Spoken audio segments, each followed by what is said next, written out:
is January 6, 2024, and yesterday the Department of Labor announced the H2B lottery group designations. Will you beat the cap in 2024? Now this video is for 2024 H2B filers that have an April 1 employment start date. So let's break down what your group designation means to you. My name is Sarah Wingard. I am a U.S. immigration attorney by training, and our law firm, Wingard Law, does a heck of a lot of H2B filings every year. We've been doing it for about 10 years now. Now, I also own a recruitment agency called Three Amigos Recruiting that focuses on recruiting Mexican workers to work up in the United States on TN visas. So I'll put links down below if you want to talk legal, make an appointment with one of our attorneys. If you'd like to talk recruitment, I'll put in a link for some of our recruiters down in Guanajuato, Mexico, down there as well. Now, as I mentioned, the H2B group designations just came out yesterday. As it stands, it looks like the groups went from A to F this year. And now the race begins for H2B filers to get their workers up to the U.S. and working as close to the April 1 start date as possible. At this point, I need to mention that this analysis is not a certain thing. If you have filed H2Bs in the past, you are well aware that the U.S. government can issue RFEs, requests for evidence, or NODs, notices of deficiency, and ask for additional information before they grant permission to bring up H2B workers. So this means that even if you get in Group A, it doesn't guarantee you will get H2B workers at all. The U.S. government can deny H2Bs, or more likely, they can ask for additional information or documentation, which slows down the process as we race to the finish line to beat the H2B cap. Now, on to the groups. For Group A, congratulations, well done in the randomized lottery. You can draw workers, most likely, from the original 33,000 H2B visas that are available each year. You're one of the lucky filers for 2024, and your workers will probably be up in the U.S. as early as March 21st and be able to start work on April 1. Now, for those in Group A, you can also likely have your choice of workers. You can request workers from 89 countries this year. One of our paralegals, Juanca, just mentioned to me, he's Colombian. They added Colombia to the H2B list this year, which is absolutely fabulous. Now, these groups, you can even bring new workers who have never worked in H2B in the past, which is a great asset. Group B, largely the same thing. Most of you in Group B will also get new workers, get any workers, including new workers from the original 33,000 visas available. Now, if you're at the end of Group B, it may be that these visas run out, especially if you get an RFE or an NOD, and then you might draw from the next group that we're going to come to, the returning worker group. So Group C and D. Most likely, people in this group will be able to get visas from this next category, the returning worker exemption. This means a worker who has worked on an H2B in the previous 3 years can come back to work for you on an H2B, which is great because a lot of these workers come back to the same employers year after year and are trained. Now, for those of you who do not have workers that qualify as returning workers, don't stress. We can match you up with a returning worker who has a lot of experience in your field and has worked on an H2B in the previous 3 years. There's a lot of workers that would love to come up and work for you. Now on to Groups E and F. It is possible you will fall into the returning worker category, but it's more likely that you will draw workers from what's called the Northern Triangle countries. This year, the group of Northern Triangle countries has been expanded. It is now, the full list is El Salvador, Guatemala, Honduras, Haiti, Colombia, Ecuador, and Costa Rica this year. This is done as a way to encourage legal immigration from these countries. The U.S. government has allocated an additional 20,000 H2B visas to workers specifically from these countries. Yesterday, I actually did a video on the advantage and kind of the strategy of recruiting from Northern Triangle countries, even if you get like in Groups A and B in the lottery in a year. We'll put a link down below to that video so you can take a look at it. For those filers who are going to draw workers from the Northern Triangle countries, if you do not know specific workers from these countries, don't worry about it. These countries send really quality, hardworking H2B workers who will be extremely grateful to get the H2B visa and work for you in 2024.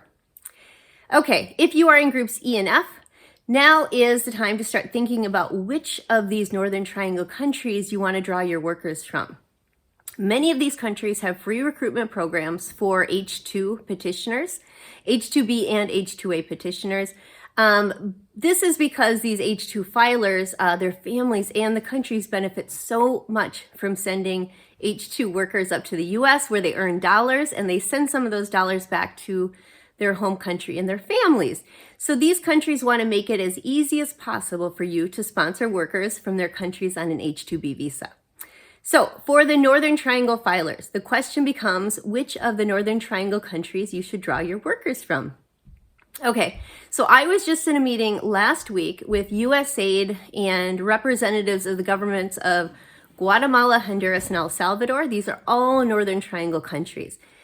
These governments have recruitment programs, free recruitment programs. They will recruit, vet, and fast track your worker through their consulate and appointment in an effort to get your workers to you as early in your season as possible. These countries have been in the Northern Triangle designation for quite a few years now, so they're a bit further ahead than some of the other countries. At this point, I also want to mention that a successful H2B season is not only getting H2B workers, but it's also getting them to you and working as close to April 1 as possible. That's your goal. An H2B filer first needs to get DOL certification, which they then take and file with USCIS when you file your I-129. Now, the DOL reviews your H2B. That was the paperwork that was just filed for you on January 2nd.